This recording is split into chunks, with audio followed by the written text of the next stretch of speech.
David Gerrold's The War Against the Chtorr would be a perfect setting for a Gamma World game.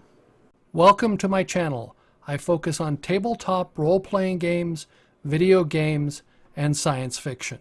Some of you may not be aware of David Gerrold's The War Against the Chtorr series, and I may understand why. There's some interesting things about this series, but as the description I've heard from one person, it's an invasion of the world done right.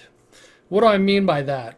At the start of the book, 90% of the world's population dies in a series of plagues, one after the other, that kills 90% of the population of the world. The world economies have all collapsed. They're just managing to put things together. A few people are managing it. And as they're going through trying to just hold on and recover because they're worried that maybe the population of mankind has fallen so low that we may not be able to survive because it affected other things on the planet besides just humans. Other things have died off and so on. And we start finding other little things. For example, one of the first things they find is a new bug that fits in the same ecological niche as the cockroach, but it's much more robust than the cockroach. And then they start finding things that eat the cockroach and so on, and it just grows and grows. And it's an alien invasion of the planet. The planet is being, quote, terraformed, but you sort of run into the proper terminology.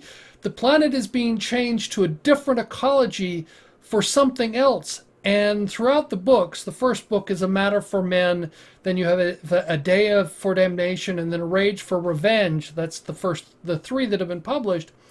You have this issue of, have we seen an intelligent species? We don't know, because some of the things appear to be intelligent, but they're really not, and so on. That's what the Chtorr is, the sound that they call them the worms, they make. So it gets really strange. Now, it's a great setting for a science fiction, and the books, when I picked up A Matter for Men, you just go, man, this is fantastic, and it really is. Now, that's the first printing of Matter for Men. The second, what happened is David Gerrold, shall we say, has some interesting views.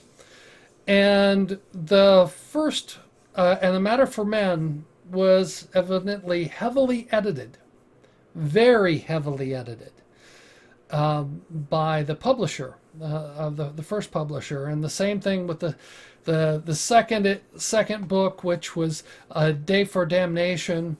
That was even more heavily edited. And then I believe the publisher refused to print the third book, A Rage for Revenge. And what happened is David Gerrold found another publisher, and then re-released A Matter for Men, and that was edited but not as heavily. And then A Day for Damnation was published, and that was edited but not as heavily. And then A Rage for Revenge, and the publisher now is getting really squeamish, but publishes it.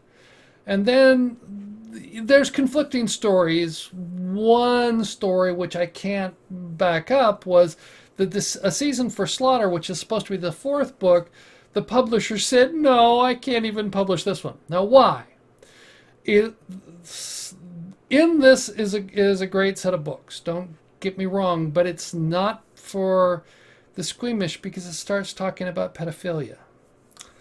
And this gets into the interesting question about this, and that's why this is if you can get the first book, A Matter for Men, if you can get a copy of that, I highly recommend that one. And you'll be, and it leaves you really want more. And then The Day for Damnation is good, but then when you get to A Rage for Revenge, you really have to start.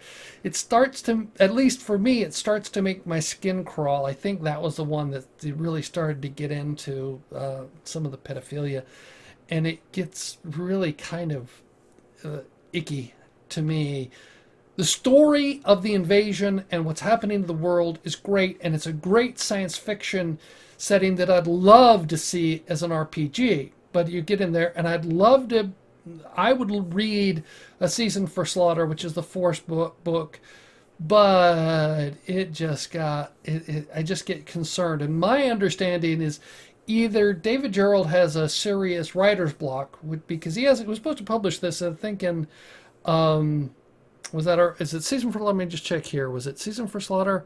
No, that was a fourth one, and then the fifth one is A Method for Madness. I was wrong. Let me correct myself. The fifth book, A Method for Madness, is the one that is supposedly written and given to some beta readers, but that was back years ago, more than a decade ago, and it has never been published. And my understanding is that it might be because of the content that no publisher wants to actually touch this thing, which is sort of a shame, because David Gerrold wrote, if you're unfamiliar with him, he wrote the classic Star Trek, The Trouble with Tribbles. He was, I believe that was where he goes back, but he wrote this set of books, which there's a great story there.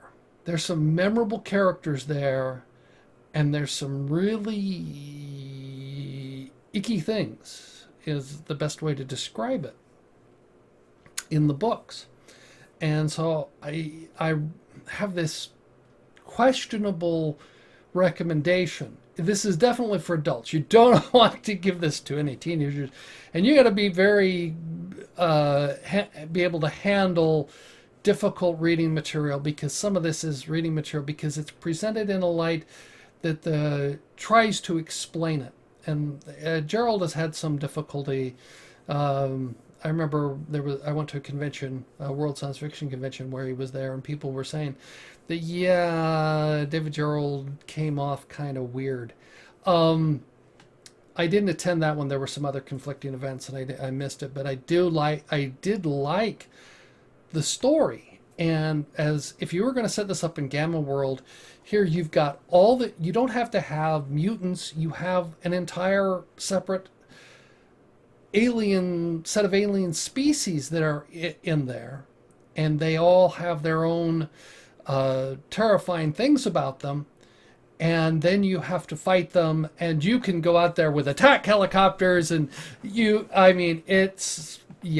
are a whole bunch of things that get kind of nasty. And I mean, they have things like that. And I remember in the book, it's the scene in the book where you have these people, and they're fighting to preserve the ecology, and they're going out there, and it's the red sludge, which is in the oceans competing with plankton.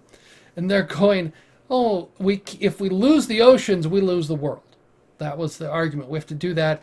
And then there are the big things that live in the ocean that have come from someplace, and they eat the red sludge, and they are much larger than whales, and they actually are aggressive and are beating up our naval ships. You read these descriptions in there, and you just go, this is an interesting description of how you would fight for your ecology of your world, because someone is trying to, the term terraforming gets a little funky, because you're not trying to convert it to Earth-like, you're trying to convert it to some other ecology.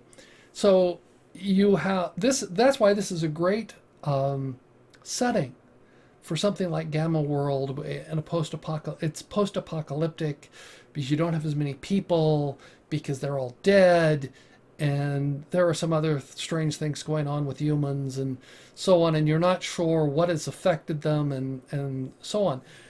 So I give a conditional recommendation to read that. You have to be very adult to handle that. It's a very different. It's like for those of Game of Thrones, it talks about incest and it. But unlike the Game of Thrones, Game of Thrones doesn't really pitch incest as a desirable thing. Whereas War Against Chtorr gets some really weird religious and puts pedophilia into the later books get a little bit more with that, and it just is, it's sort of bothersome. And that, but this would be a great setting, and I really recommend the idea of the setting. You've been invaded by aliens, but you think. You can't even you're starting to find species that don't appear to have any relationship to any other species that you have in the records, but there's always this question. I mean, 90% of the population is dead, so the majority of the experts are all gone, and in this massive problem of death and dying, how much of your records are accurate and what was compromised and what is missing, and you're trying to, are we just overlooking something, or where did all these things come from, and how do we fight them? It's an interesting setting that I'd love to see somebody put together as a scenario for something like Gamma World. So have you read these books? What's your opinion about them? And like I said, and which versions of the books have you read? Because it's sort of unusual that the publishers refuse to publish, the third and fourth books of a series when they've been relatively popular and so on, and the fifth one has never been published. So I'd like to hear what you thought about that. What do you think about this one as a setting? Thank you for watching my video. I look forward to learning what you think about this video. Let me know in the comments below. I appreciate all your comments. If you like the video, give it a thumbs up. If you don't like the video, give me a thumbs down. I appreciate both forms of feedback. If you're new here and would like to subscribe, you can click on the icon on the left. If you're interested, there's more content on the right.